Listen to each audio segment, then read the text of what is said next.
वंदे मातरम। नमस्कार, जय श्री राम। मामला बहुत गंभीर हो गया है। जो पहले बचकानी बात, छोटी बात, क्षमा बड़न को चाहिए, छोटन को उत्पात, बहुत सारे ऐसी जो मुहावरे लोकोक्तियाँ अपनी है हिंदी में और भारत में चलती है, उनको लेकर के राहुल गांधी जी को अब तक क्षमा की बागड़ में रखा गया है। क्षमा करते रहे हैं। आदरणीय मोदी जी हो, अमित शाह जी हो, संघ हो या अन्य बड़े लोग जो धीर गंभीर है, जो जानते हैं कि गलतियां इस उम्र में लोग करते हैं, तो वो इनको राहुल जी को अब तक क्षमा करते रहे। लेकिन अब साल 6 महीने से, विशेषकर लोकसभा चुनाव के बाद, जिस तरीके की भाषा, जिस तरीके का व्यवहार, जिस तरीके की प्रतिक्रिया, जिस तरीके के प्रमाण अब राहुल गांधी जी ने दिए हैं, उसके बाद में वो क्षमा करने योग्य तो नहीं रहे हैं। और अब उनकी वे फाइलें जो अब तक छोड़ के रखी गई थी, वे जो सभी काले कारनामे जो कहीं अंदर गोडाउन में रखे हुए थे, उन फाइलों को अब उनको निकाल लिया गया है, मान के चलिएगा। और इस समय लोकसभा में जो जाम्बा,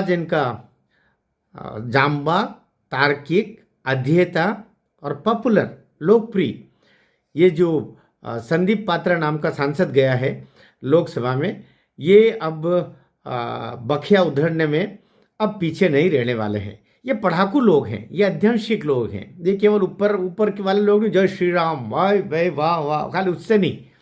ये लोग जमीन से जुड़े हुए तो हैं ही, इसलिए तो लोकसभा में चुन के आए हैं।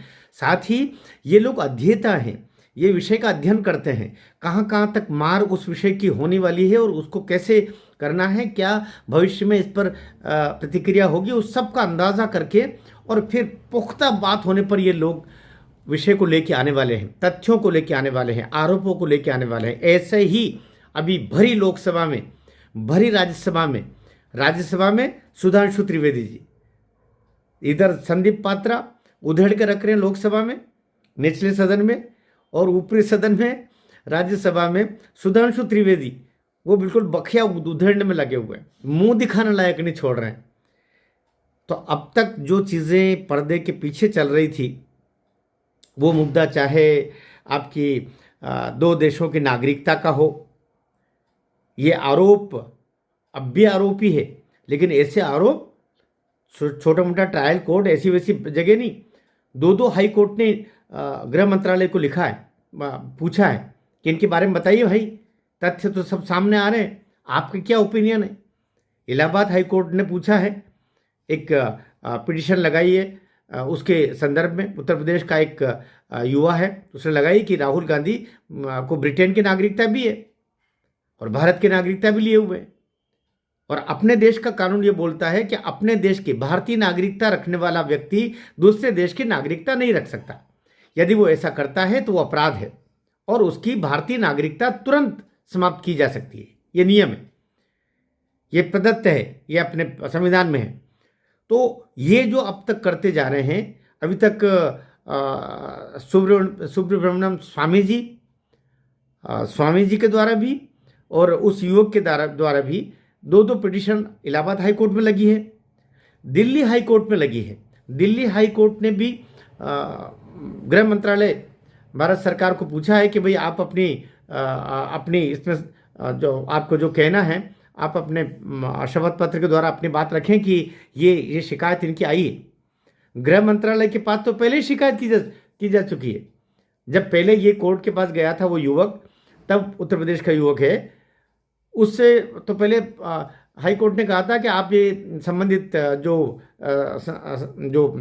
फोरम है उस पर जाके पहले आप कंप्लेंट करें और वहाँ से फिर आप आगे बढ़े। तो वो ब्रिटेन से भी सारे डॉक्यूमेंट ला चुका है, भारत से सारे डॉक्यूमेंट निकाले हुए हैं, और उन सब को लेकर के उसका कहना है कि गृह मंत्रालय कोई जवाब नहीं दे रहा है, मैं कब से इसके पीछे लगा हुआ हूँ।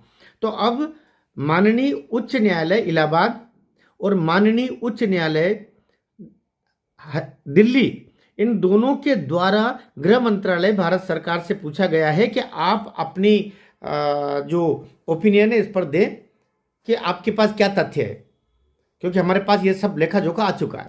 तो मामला अब तक तो बालक बुद्धि है, बच्चा है, छोड़ दो, लेकिन जिस तरीके के काम और जैसे वक्तव्य राहुल जी ने दिए हैं वे क्षमा करने योग्य नहीं हैं।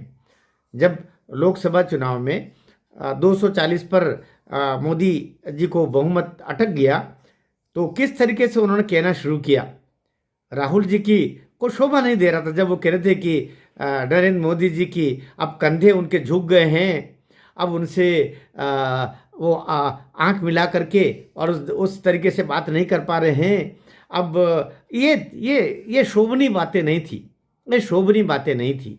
वे आपके दादा की, आपके पिता की उम्र के हैं और उन पर ऐसी टिप्पणियां करना, तो कुल मिलाकर के अब जो है वे क्षमा की जो परिधियां होती है उनको लांघ करके राहुल गांधी चले गए हैं बाहर, और अब उनकी फाइलें आ गई है बाहर, और अब उनका अध्ययन करके और जो भरी संसद में और प्रेस के द्वारा भी, प्रेस खुली प्रेस वार्ता में जब ये संदीप पात्रा कह रहे हैं, सुधांशु त्रिवेदी जी कह रहे हैं कि ये देशद्रोह के बराबर अपराध कर चुके हैं, और यहीं तक नहीं, ये तक कह दिया है कि ये देशद्रोही मानसिकता के व्यक्ति हैं। और फिर गिरिराज सिंह ने और उसको खुल करके कह दिया कि ये देशद्रोही ही है। देशद्रोही कैसे? अब कनेक्शन आ रहा है अमेरिका से। क्या कारण होता है कि हर चुनाव पिछले 10 साल से, चुनाव से ठीक पहले अमेरिका भागे भागे जाते। अमेरिका में जाने के बाद में पन्नू अन्नू कन्नू उन लोगों से हरदम मिलते जो या तो इस देश के सरदारों को भड़काने का काम करते या इस देश के अन्यान्य लोगों को भड़काने का काम करते। वहाँ बाहर जाके बोलते कि देश का लोकतंत्र मर रहा है, भारत का लोकतंत्र समाप्त हो जाएगा। तो जो चीज़ें यहाँ पर वही चीज़ें वहाँ पर। और वो जो सैम पित्रोदा जी, उनके जो अंतर्राष्ट्रीय संयोजक है एक तरीके से अमेरिका में, उनके प्रतिनिधि कांग्रेस के, उन्होंने उस समय जो बोला था चुनाव में, उसको लेकर के फिर प्रतिक्रिया श्रद्धेय मोदी जी ने भी दी थी कि ये है। फिर उनको कुछ समय के लिए उस पद से सैम पित्रोदा जी को हटा दिया कांग्रेस ने। अब वापस चुनाव निपट गया, ठंडा हो गया तो वापस रख लिया, क्योंकि सबकी अंधेरे में सब दबी हुई चीज़ें हैं, सबकी चाबियां सैम पित्रोदा जी के पास भी होगी। और यही चीज़ है कि जॉर्ज सोरस वो व्यक्ति है जिसको लेके कि आज संसद में हंगामा मचा हुआ है पूरा, कि राहुल जी और जॉर्ज सोरस जी के या कांग्रेस के सीधे संबंध हैं। वो जो फंडिंग करते लोकसभा चुनाव से पहले, वो जॉर्ज सोरस तो खुलेआम बोले थे अमेरिका में कि मैं मोदी सरकार को फिर आने नहीं दूंगा, हम सारी ऐसा हम अपना इतना पैसा मैं लगा दूंगा। वो वहाँ का डीप स्टेट का बड़ा करता धरता। अब आप सोचेंगे डीप स्टेट और बनर्जी कहाँ से लेके आ गए? डीप स्टेट मतलब एक राज्य, एक व्यवस्था, लेकिन वो डीप है, गहरी दबी हुई है कहीं। तो जो राज्य दिखाई देते हैं, चाहे वो अमेरिका का हो, रूस का हो, भारत का हो, बांग्लादेश का हो, पाकिस्तान का हो, नेपाल का हो, आपका श्रीलंका का हो, या अभी सीरिया का हो, या फिर जहाँ भी, उनके भीतर एक स्टेट और अमेरिका में वो मूलतः उसका स्थान है। और अमेरिकन सरकारें भी डीप स्टेट का उपयोग करती है और उनको फंडिंग करती है। और जॉर्ज सोरस उनका खुला चेहरा है। उनके ऐसे एनजीओ बने हुए हैं। जॉर्ज सोरस का भी खुद का एनजीओ है, खुद का एक फाउंडेशन है, जिसके द्वारा वो कई पत्रकारों को अपने अलग अलग देशों में खरीद के रखे हुए हैं, कई उद्योगपतियों को खरीद के रखे हुए हैं, कई राजनेताओं को खरीद के रखे हुए हैं। वे उन्हीं का काम करते हैं। इसलिए आपने देखा जब अभी अमेरिका में भी जो अभी चुनाव हुए थे, वहाँ भी डीप स्टेट काम कर रही थी और डोनाल्ड ट्रंप के खिलाफ वो काम कर रही थी। डोनाल्ड ट्रंप पर कहते हैं कि 2 बार जो प्राणघातक हमला हुआ वो डीप स्टेट ने करवाया, ऐसा कहा जा रहा है। वो उधर से जो भारतीय मूल की जो बालिका खड़ी हुई थी डोनाल्ड ट्रंप के सामने, ये कुल मिलाकर के वामपंथी लोग वहाँ भी सक्रिय हैं। और वहाँ पर भी वो वही डोनाल्ड ट्रंप के सामने जो जो जो मुद्दे चल रहे थे, जो नारे गढ़े जा रहे थे, वो यही जो भारत में गढ़े जा रहे थे। अगर डोनाल्ड ट्रंप आ गए तो संविधान खत्म हो जाएगा, डोनाल्ड ट्रंप आ गए तो हमारा फिर कभी चुनाव नहीं होंगे, डोनाल्ड ट्रंप आ गए तो देश बर्बाद हो जाएगा, ये कि यही। और यही चीज़ नरेंद्र मोदी के चुनाव पर भी आप याद कीजिए, वो कभी कि नरेंद्र मोदी आ गए संविधान खत्म कर देंगे, नरेंद्र मोदी आ गए फिर कभी चुनाव नहीं होंगे, नरेंद्र मोदी आ गए ये देश बर्बाद हो जाएगा। ये अमेरिका और भारत के चुनावी संदेशों के पीछे काम करने वाली जो शक्तियां हैं, विरोध में, विपक्ष में, विपरीत विचार में, वो डीप स्टेट ही है। दोनों जगह फंडिंग वहीं से निकल रही आ रही है। इसलिए अब संसद में बात अब सीमा से बाहर जा चुकी है और अब राहुल गांधी जी को अपने जॉर्ज सोरस से संबंधों को, क्योंकि वो तो आ गए कागज में, अब सब संदीप पात्रा और पूरी जो सरकार है उसके टेबल पर हैं, सारी फाइलें टेबल पर आ गई है। और अभी 20 जनवरी को जब डोनाल्ड ट्रंप शपथ ले लेंगे उसके बाद तो जो बची हुई फाइलें हैं वो भी आ जाएगी, अब बचने वाले नहीं है। तो राहुल जी, समय निकल गया है, आपके लिए कोठरी तैयार हो रही है। आप कितना ही एक जेब में, पेंट की जेब में आप हाथ डाल के और दूसरे हाथ में दूसरे कोई कागज़ लेके आप इधर उधर होते चलो, ये अब आप सीमा लांघ गए हो। और सीमा कोई बच्चा भी लांघ दे तो उसके बाद में वो बच्चा भी क्षमा के लायक नहीं होता। इसलिए एक जेल की कोठरी राहुल जी के लिए तैयार हो चुकी है। अब कितने दिन, अब राहुल जी की जेल की कोठरी और राहुल जी के बीच में नरेंद्र मोदी की उपस्थिति है कि वो कितने दिन और इनको क्षमा करते हैं। जिस दिन नरेंद्र मोदी जी ने हरी झंडी दिखा दी कि उनको फिर अंदर जाना ही रहा। नेशनल हेराल्ड केस में जमानत पर हैं। आप तो बड़े दौड़ दौड़ करके बोल रहे थे कि वो गौतम अडानी को गिरफ्तार करो, गौतम अडानी को गिरफ्तार करो, गौतम अडानी को गिरफ्तार करो। गिरफ्तारी तो दूर, आप तो गिरफ्तारी से बचने के लिए राहुल जी, आप और आपकी माताजी दोनों जमानत पर बाहर हो। आपको तो कायदे से अंदर होना ही चाहिए, जमानत तो जो है मतलब उसको तो अंदर होना ही चाहिए था। लेकिन वो कोर्ट से प्रार्थना करके कि मुझे कि केस चलने तक अभी बाहर रखे तो मैं अपना आचरण अच्छा रखूंगा। लेकिन आप आचरण कैसे रख रहे हो? मैं तो भारत सरकार से कहना चाहता हूं, भारत सरकार का बहुत बड़ा दिल है। नहीं तो ऐसे काम करने वाले जो विदेश में भारत की छवि को खराब करते हैं, भारत के लोकतंत्र को बदनाम करते हैं, ऐसे लोगों की जो जमानत याचिका, वैसे ही उनकी दी हुई जमानत को खत्म करने का काम रद्द करा करके, और उनको तो वैसे अरेस्ट हो जाना चाहिए था, करवा देना चाहिए था। लेकिन नरेंद्र मोदी है, संघ का तपा तपाया एक स्वयंसेवक है, 75 वर्ष का बुजुर्ग व्यक्ति है, वो क्षमा करता है, पौधे की उम्र का है, छोड़ो। लेकिन कब तक छोड़ो? अब तो वो देश के साथ दुश्मनी पर आ गया है। देश की बर्बादी क्या उसका सपना है? जो वो जो शमील, क्या सहमत शमील, जो उस भारत के 13 टुकड़े होंगे करके जो उसमें निकला था जेएनयू में, उसके साथ तार जुड़े हुए हैं, वहाँ से फंडिंग हो रही है।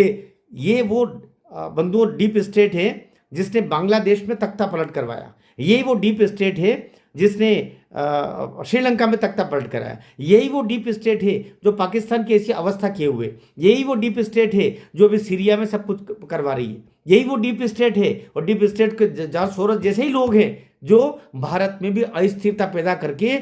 और ये क्या किसान आंदोलन है? काहे के किसान? जब निकलते ये कनाडा से जुड़े हुए किसानों का एक ग्रुप, एक जो मंडी के दलाल लोग हैं, बस वो चले आते हैं, जिनके कनेक्शन, जिनके सब पैसा वहाँ से फंडिंग हो रही है। केवल किसान क्या पंजाब में रहते हैं क्या? और कई किसान नहीं? आपके कारण से परेशान हो गया हरियाणा के लोगों ने आपको निकाल बाहर किया, इसीलिए ऐसे किसान हमको नहीं चाहिए। ये किसान नहीं है, ये सारे के सारे दलाल लोग हैं। तो कुल मिलाकर के देश की जो आर्थिक स्थिति है उसको डामाडोल करना, देश की स्थिति को डामाडोल करना, अस्थिरता पैदा करना, और केवल राजनीति की नहीं, आर्थिक अस्थिरता पैदा करना, और फिर चिल्लाना कि रोजगार नहीं दे पा रहा हूं, फिर चिल्लाना ऐसा कैसे हो गया। तो ये कुल मिलाकर के अंधेरी रात में जाके चीन के एजेंट से मिलना, वहाँ जाकर के नेपाल में जाकर के और दूतावास में चीनी राजदूत से मिलना, भारत में भी उधर जब डोकलाम का केस जब चल रहा था, डोकलाम का प्रकरण आया था, उस समय चीनी राजदूत से चुपचाप जाके राहुल जी मिले। कौन नहीं जानता है कि तुम पर्दे के पीछे क्या कर रहे हो? भाई इतने अंधे नहीं हैं लोग, राहुल जी सब आंखों से देखना जानते हैं और देख रहे हैं आपके क्रियाकलाप को। आपकी प्रतिष्ठा तो छोड़ो, आपने कांग्रेस के मुंह पर भी कालिक पुतवा दी। वो कांग्रेस जो कभी महात्मा गांधी की थी, वो कांग्रेस जो कभी वल्लभ भाई पटेल की थी, वो कांग्रेस जहां बड़े बड़े तपस्वी लोग रहे हैं। एक समय कांग्रेस हिंदुओं की और सनातनियों की, देश प्रेमियों की पार्टी हुआ करती थी, लेकिन उसको ऐसा मट्ठा डाला उसमें कि पूरी पार्टी का जो रूप है वो ही कालिमामय हो गया है। अब राहुल जी का समय आ गया है, सोनिया जी का समय भी आ गया है, प्रियंका जी की संपत्ति कितनी कितनी है उसका सब लेखा जोखा भी टेबलों पर आ गया है। अब ये शाही परिवार बचने वाला नहीं है, और जब ये स्थिति आएगी तब आप देखेंगे और कितनी चीज़ें बाहर आती है। क्योंकि आप तो कहते हैं ना कि अगर आप कांच के घर में रह रहे हो तो दूसरों पर पत्थर मत फेंको। आप तो कांच के घर में ही नहीं, पता नहीं कौन से गंदे घर में रह रहे थे जहां पत्थर ही नहीं लोग कीचड़ फेंकेंगे। वो स्थिति अब आ गई है, मुझे क्षमा करना। क्योंकि जब देश पर कोई लांछन लगाना, देश का नुकसान करना चाहे, उस व्यक्ति को कैसे बर्दाश्त कर सकते हैं? इसलिए अब अक्षम्यता की सीमा तक मामला आ गया है और अब सब चीजें बाहर आ गई हैं। राहुल जी आज कल परसों तरसों, ज्यादा दिन नहीं, अब आपको जाना पड़ेगा, समय बहुत नजदीक है। भारत माता की जय।